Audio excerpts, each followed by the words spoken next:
Hello, and welcome to the Unique CPA with your host, Randy Crabtree.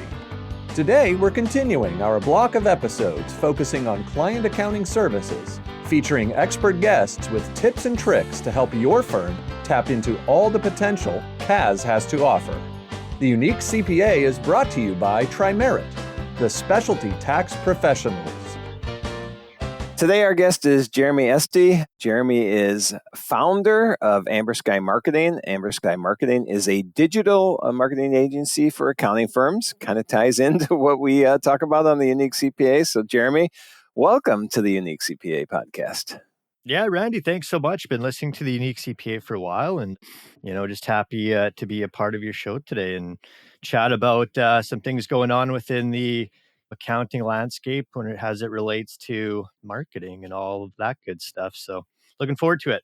Yeah, me too. Marketing's actually where I live in our firm is the marketing department. I think that's where, honestly, I don't know where I live in our firm, but I think I spend most of our time with marketing. So it's a subject I enjoy. Doesn't mean I'm an expert at it, but a subject I think is important. So I just did a quick intro saying you're founder of Amber Sky. Why don't you dig deeper into that? Give us a little background on you and the company, and then we'll dig into the things you're doing. Perfect. That sounds great. So I guess if let's rewind back a little bit, back to 2010. I guess that's when I got my start in the online game, so to speak. I've been around golf essentially my whole life. I had aspirations at one point trying to play professionally. Obviously, I found out quite early that there was a lot better players than I was, but I still love the game so much, played competitively and all that stuff, studied communications as well.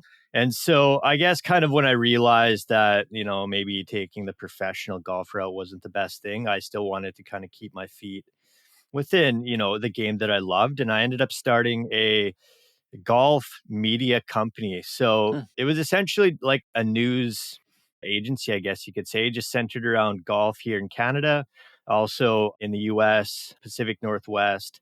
And then, internationally covered some PGA Tour events, LPGA Tour events, and some big tournaments like the US Open, for example.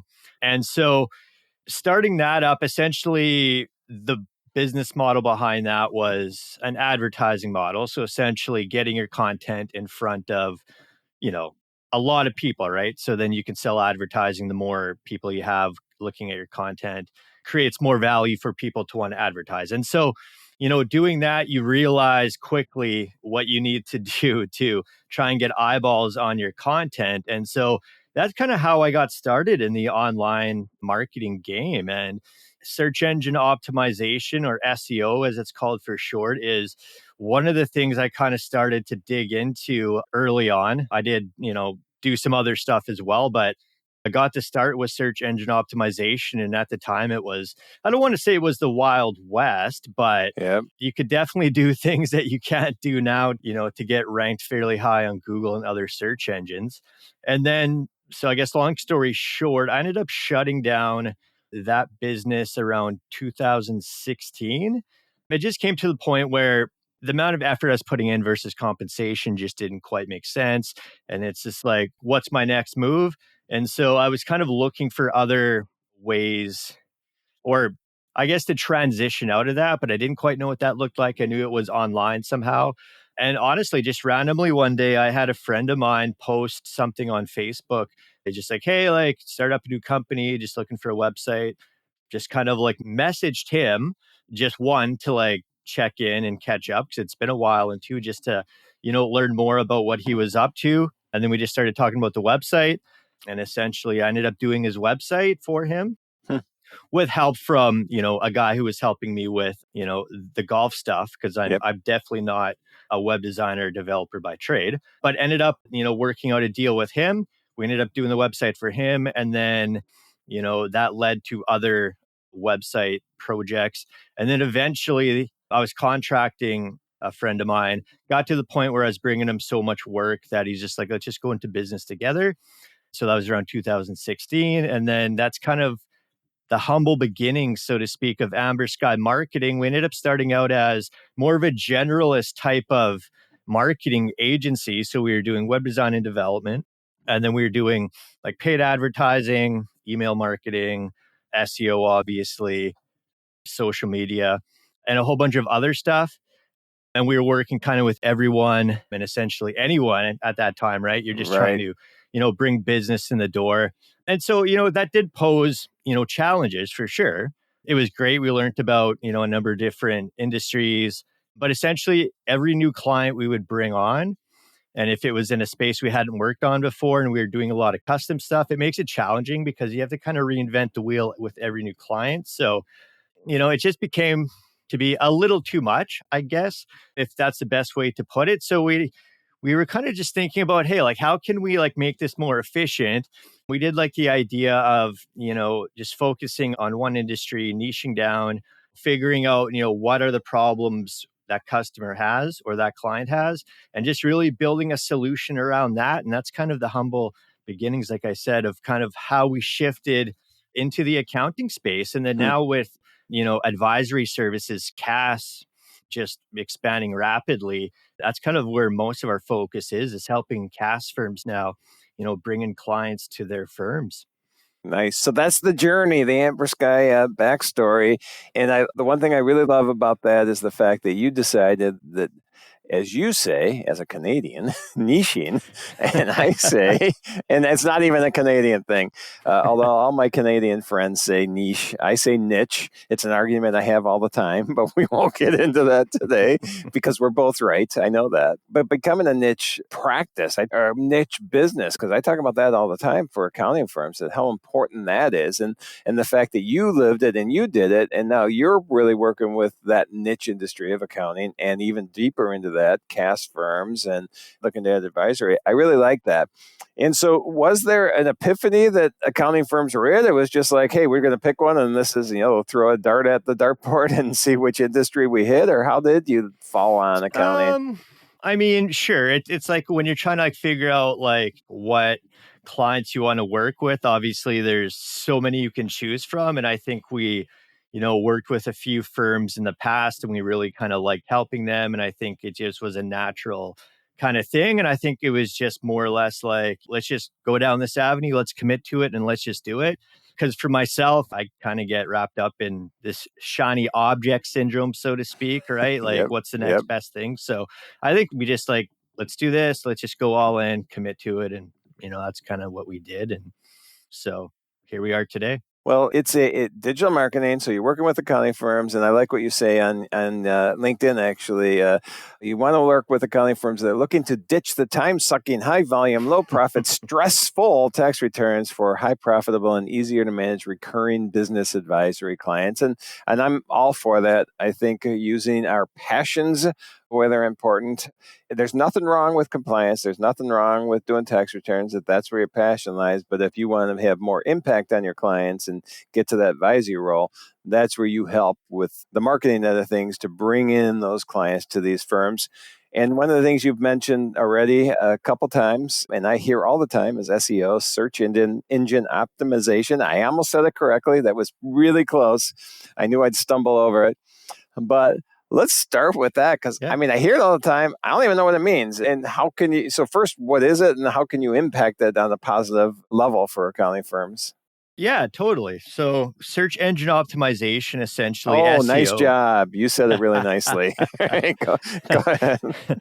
SEO for short. Essentially what it is, it's the process of optimizing the pages of your website. I say pages because I think there's a misconception about optimizing a website, that the website as a whole gets ranked on the search engines, whereas it's the individual pages. So search engine optimization is essentially, like I said, optimizing the pages for search engines. So the search engines can index them. They can essentially move them up the rankings, based on the relevancy of the content, the quality of content, and a number of other factors. And if I expand on this, if we look at Google, and I'll probably talk about Google a lot, during this conversation, just because they are the dominant search engine within the search space. I think the last time I heard there was like 85, 90%, although there's some stuff coming down the pipeline in regards to some antitrust stuff, but we'll see what happens with that. But for the sake of this conversation, Google, they have what's called ranking factors. And these ranking factors are essentially rules, I guess you could say, that are like, this is what we want you to do to your website so that our algorithms, our search bots are able to crawl your website, decipher the information on your website, determine the quality of the content, determine how relevant it is to the specific search phrases that people are searching for, right? And so the better optimized the content is, the more relevant it is to the keywords, as they're called. Those are essentially the phrases people type into Google to find what they're looking for. That is going to boost you up the search engine rankings. And, the higher you are on those rankings, the more traffic you get. And then essentially it's a numbers game after that. The more traffic leads to, more inquiries. Right. And so there's a lot of variables that go into it. It's not just like creating content around one specific keyword, although that's a big piece of it. But there's like technical SEO, there's off-page SEO, there's on-page SEO. And so there's a lot of things that kind of encompass search engine optimization, and having all those things work together is essentially what gets you success within the search engines. All right. And so you said content a few times, and keywords, obviously, within that content. Is part of what you're doing working with the content, or you take the content they already have and you optimize that to increase their relevancy in the searching, or are you helping them create content as well? Yeah. So there's two sides to it, right? So let's say a firm works with us. They've already got content on their website. We'll keep the content that's there, but we'll go through it. We'll optimize it, make sure that we're making changes to it so that it fits within Google's ranking factors so that it can jump up the search engine rankings. And then also too, getting them onto a regular content schedule as well. And then that's more from the blog side of it, but then also creating pages as well. And essentially you have to look at, when you're ranking for keywords, keeping in mind what's the user intent or the search intent, right? Because there's a number of different types of, I guess, keyword intentions. The two main ones you want to focus on are transactional and commercial. So those are like keywords somebody would type in where they're ready to buy, essentially. Like, I need an accounting firm now, or I want to buy this product, right? So those are essentially what are called money keywords. And so usually you would focus on your services pages around those types of keywords, right? And then there's what's called like informational keywords, which would be more like blog posts and just really high value content, giving people information that they're searching for as well. And I think something to keep in mind as well is that Google, one of the biggest things that Google is looking for is user experience. And so ensuring that you not only have high quality content, but really making it easy for that person to get it on your website and making it fast and the load times quick, and really just creating that great user experience also plays into this as well. And I hope I answered your question. I feel like I kind of talked No, you got it. kind of in different tangents there, but Hey, I am the king of tangents, so don't worry about tangents at all. We can go anywhere. But I do want to go then to kind of equate something that you did personally with becoming a niche marketing agency to the importance of niche in accounting firm. I'm sorry, I can say niche too. Niche in accounting firms, and equating that to their SEO rankings and all that, because I think I'm assuming, you can correct me if I'm wrong, but it's assuming it's probably important to be a niche practice, because that's going to also help to optimize you, because you can concentrate your content on certain subjects, and I'm guessing that helps get you up the rankings if it's constantly the same type of content and showing that you're this accounting practice is niche helping professional services firm, and now that content can be created around that. Do you see the importance of niche for accounting firms, especially when it comes to the SEO? yeah, absolutely. I mean, because we're a niche agency right now. You can say your word. You can go niche. I'm fine with that. I do have a passion for just like having a niche business. And so, yes, I do feel like having an accounting firm that is focused on, a very specific client and solving a specific problem, I think is key. And especially now with, how I don't want to say saturated, but how competitive it is out there, right? If you're an accounting firm that's just more of a generalist type of firm and, or have the same services as the accounting firm down the street, it's really hard to differentiate your firm from that person down the street. And essentially, when you are a generalist firm and you're just offering the same things as, similar businesses, one of the only ways to compete really is by price. And essentially, you end up having to undercut. And then at the end of the day, when you're lowering your prices, you're discounting. It's just a race to the bottom, thin margins. Maybe you do make a little bit of profit, but not enough to really do anything with the firm. So you're kind of stuck in this like hamster wheel, so to speak, that you can't get out. It's hard to scale. And so that's why I really believe in, niching a business down. That said, when you look at it from a search engine optimization standpoint, or even just a marketing standpoint in general, it makes things a lot easier and, more effective because you know who your clients are, you know who you want to work with, you understand the problems that you're solving, so you can go directly to where they hang out and where they are, as opposed to if you're a general type of firm, it's more of like, the spray and pray type of model. You don't really know who you're trying to attract. So you're just kind of putting stuff out there and hoping something sticks, right? And so, there's challenges to that. You can waste your marketing budget and not necessarily get a return on that. And so if you're more focused on a client solving that one problem, then, it's really easier to get a better return on that. And, you just position yourself as the expert in that space. People want to work with the expert. And so if you look at it from SEO, then it's about, okay, these are my clients. Now it's about trying to get those clients in the door through like specific keywords, right? And we do a lot of local SEO, meaning that the SEO that we're doing for firms are based around the local area, trying to get them to attract local clients to their firm. And so, optimizing your content and the website and all that around that specific client and that problem you're solving. So that includes like messaging and all that. That's kind of what is going to help you stand out from the crowd. Yep. And then when a firm decides yes, we want to do this, we're prepared for growth. We're prepared for new clients. We're prepared to transition from, just compliance to advisory or whatever the reason is. How do they know when they're prepared? What are things that they need to, hey, let's say you do the most unbelievable job of getting this optimization. All of a sudden the leads are starting to roll in.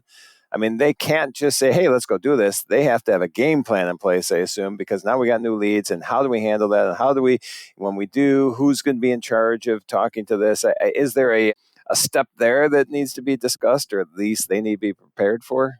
Yeah, and for sure. And I think just to back up really quickly, Yeah. Yes, we do like to focus on CAS firms.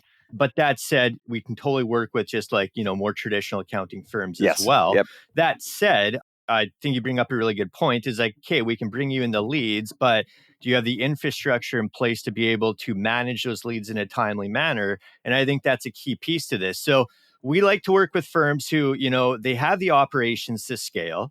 They have a team in place already. And, maybe that's one admin person, two admin people, whatever that looks like for the firm. But when the leads start coming in, they're able to handle those leads in a very timely manner because, if you're not following up with them or you're not answering phone calls, the chances of them bouncing is pretty high. So essentially, if we bring you those leads, but you're not doing anything with them, you're essentially wasting money, right? Because you're not converting those leads. So, search engine optimization is great. If your firm may not be able to handle an influx of leads or more business at this particular moment, maybe it's not the best time, to utilize it. There's other strategies you can look at, but, also as well, just having a team that would be able to, just really take those leads and just run with them. And I think that's a key piece, right? Yep. And how about, let's go over quickly a success story. Let's, somebody reach out to you and they want to do this, and this is how they did, and this is the result that they got from it. Do you have one of those we can share? Yeah, for sure. I'm just trying to think back. There's been a few. I think, we were working with a firm that was a smaller firm. I think they had like 2 or 3 people. They actually did have an admin person. And so, I don't know, I think they were around already for 2 or 3 years. They had a website, their kind of mindset was, I have a website up, the leads are going to roll in, right? But that's not the case. If you have a website, you need to optimize it so that the search engines can see it and so you can get traffic going to it. And so what we did essentially, we set them up with a local SEO strategy. We helped them optimize their Google business profile, which is a key piece to any local search engine optimization strategy. We got that up and running for them. And then we were focused on bringing them traffic through targeted location specific keywords. And then from there, what we did was we focused a lot on citations. And if you're not too sure what citations are, those play into a local SEO strategy. And so essentially that's name, address, and phone number, NAP as it's called, getting that information onto local directories, local websites, other relevant websites within the area. And that tells Google essentially that, you're a legitimate business, you're trustworthy, you have authoritativeness and all these other things. And so that helps move you up the search engine rankings, right? And then that also plays into the user experience aspect of it. And so, it wasn't like they were instantly getting leads when we started to implement their SEO strategy, but within, I think, 4 or 5 months, they were starting to get people raising their hands and getting phone calls. And I think they have scaled back since just because they've got more leads coming in than they can handle. But at the end of the day, we brought them enough leads that they were essentially at capacity. Nice. All right, so let's go back to niche for a second, because what I'm seeing is when people do things like this, when they want to grow, when they have a game plan in place already, one of the things is that they need to work on is that whole, what is the product that I'm offering now for this niche? How do I put this together? How do I price it? How do I figure out to differentiate myself with this knowledge base that's showing through SEO? So do you have a game plan, or does this discussion come up with, hey, how do we turn our services now into a product for the niche that we're serving? Yeah, I think that's a great question. I think that's one thing that I love talking about because I think it's something that a lot of firms, in regards to the CAS space with the advisory stuff, because there's kind of different things, that make up CAS services. And from my conversations, it seems like that changes from person to person on what they think is CAS and what's not CAS. But if we look at just from the advisory services standpoint, one of the reasons why niching is great is because when you do figure out which client you want to work with and you understand the challenge they're having with, a specific accounting thing that they're trying to solve, is that you can figure out which CAS services are actually going to solve that problem. And then you can package them into like essentially a product and then, start marketing that as a product to, solve that specific challenge that this client base is having. And so it takes you out of the hourly pricing model,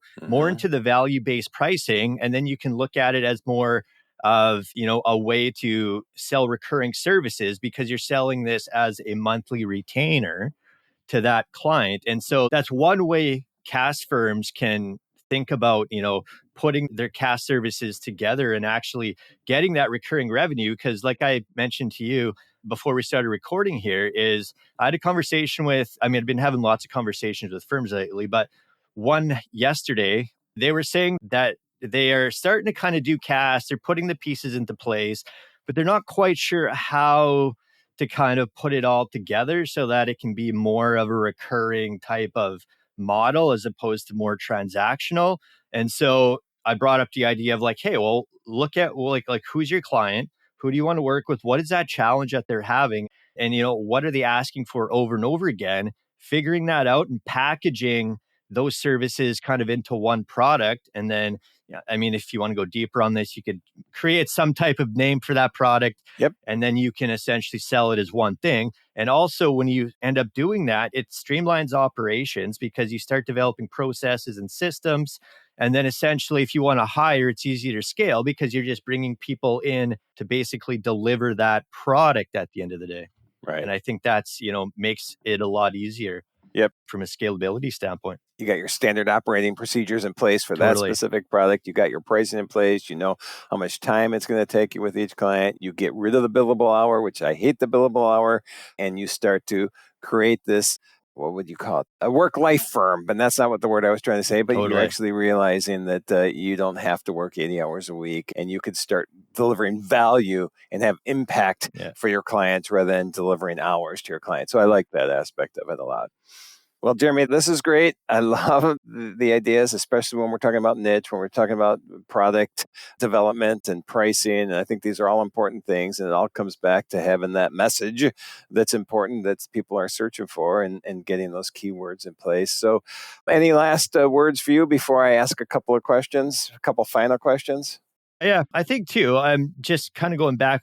Like I mentioned, we do work with CAS firms, but I think it's more or less giving them kind of the opportunity to take on the tax and compliance because they want to, not because they have to for the bulk of their revenue. And I think kind of getting them to think more about that is kind of where we're coming from. So not saying you have to get rid of that, but just transition out of that so that you have it as more of a value type of service, right? Yep. And I had this conversation this morning actually with somebody, and it was just, hey, we have these available to you, and it can augment the services we're delivering already. And you can have people in your practice that are passionate about tax and passionate about bookkeeping and passionate about other things. And then the advisory is just another aspect that other people are doing. So I think that's important. Well, great information. A couple final things before we close. So great discussion on SEO, on niche. I'll say your way, niche, on product and all that.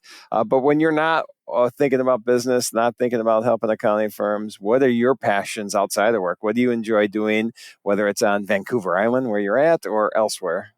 Yeah, so I think you know this just from our conversations, super passionate about golf. I started playing golf when I was 6. So I've kind of been around it my whole life, so to speak, played competitively, had a very small window where I thought I was going to try and play professionally, but realized quite quickly that there are others who are way better than I am. So that dream was short-lived, and that's kind of how I got into the marketing space. But I try to play golf as much as I can right now, although we do have a little one who's coming up on a year and a half. So, I went down from around 100 rounds a year to over the last couple of years here, probably 10 to 15 now. Wow. And then also with Amber Sky, things are going well here. So it's a matter of picking and choosing your battles, right? And I'm sure you can relate to that. Yep. All right. And then last question. I'm sure people are very intrigued with our discussion today. If they want to find out more about Amber Sky or connect with you, what's the best places for them to look? Yeah. So very active on LinkedIn. I post daily. So you can just send me a DM through LinkedIn. You can also check out the website, amberskymarketing.com. If you would like to get a hold of me directly, you can send me an email. My email address is jeremy@amberskymarketing.com. And, send me an email. I usually get back to you within 24 hours. Nice. And we'll have all that information in the show notes as well. So, Jeremy, thanks again. I appreciate your persistency of, is that a word? Persistence of reaching out to me. We've been trying to schedule this for a while. So thanks for being patient. I'm glad we got it done. And thanks for being on the show. Yeah, me as well. I know you're super busy. So just, appreciate you taking the time to have a conversation. Thanks so much. Thank you for joining us today on the Unique CPA. You can find the show notes for today's episode and learn more about TriMerit at theuniquecpa.com. Remember to subscribe and leave a 5-star rating on your favorite podcasting app. And join us next time for more expertise and insights on the Unique CPA. Professionalproductions.net